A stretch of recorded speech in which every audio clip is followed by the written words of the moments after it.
여러분, 침례자 요한은요, 하나님의 뜻과 주권을 인정했던 것입니다. 오늘날 많은 사람들이 자신에게 주어진 그런 현실에서 불평하고 원망하는 경우가 많습니다. 그러면서 자신의 인생을 허비하는 경우가 많죠. 감사하면서 살기에도 부족한 인생에도 불구하고 불평하고 원망하면서 살아가면서 인생을 낭비하고 있다는 것입니다. 왜 그렇습니까? 그것은 바로 하나님의 뜻과 주권을 인정하지 않기 때문에 그런 것입니다. 하나님의 뜻과 하나님의 주권에 관심을 두지 않고 오직 항상 자기를 중심으로 생각하기 때문에 원망과 불평을 하면서 살게 되는 것이죠. 오직 내가 잘 되어야 하고 내가 성공해야 하고 내가 형통해야 한다고 생각하기 때문에 불평과 원망과 불만이 쏟아지게 되는 것이다 라는 것이죠.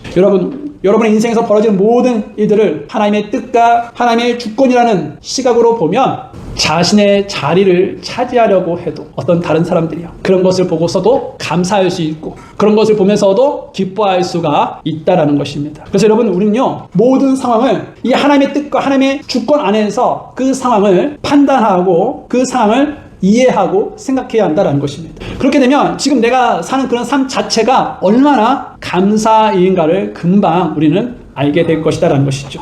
하나님의 주권이라는 그런 시각으로 보면 내 인생이야말로 감사할 것만 있다는 것입니다. 얼마나 감사할 것이 많은지 모릅니다. 하나님의 뜻과 주권을 인정하면 원망과 불평이 아니라 감사와 찬양이 넘치는 삶을 살 수가 있게 된다는 것이죠. 사람들은 종종 이 자신의 계획과 기대대로 일이 풀릴 때는 감사가 넘칩니다. 하지만 어려움과 고난이 찾아오면 쉽게 원망하고 낙심하죠. 그러나 여러분, 우리가 많은 계획을 세우지만 결국 우리의 길을 인도하시는 분은 누구십니까? 하나님이시죠. 그래서 여러분, 우리의 삶이 기대와 다를 때에도 하나님의 인도하심을 믿고 그것에 대해서 우리는 감사와 찬양이 넘쳐야 한다는 것입니다. 여러분, 좋은 일뿐만 아니라 힘든 상황에서도 우리가 감사할 때 그것은 우리의 무엇의 고백이냐? 하나님의 뜻과 하나님의 주권을 인정하는 믿음의 고백이 된다는 것입니다. 하나님의 주권을 인정하면 모든 상황에서 우리는요, 감사할 수가 있다는 것입니다. 그래서 여러분, 침례자 요한처럼 하나님의 뜻과 주권을 인정하면서 늘 감사하는 인생으로서 진정으로 가치 있는 삶을 살 수 있기를 바란다는 것입니다.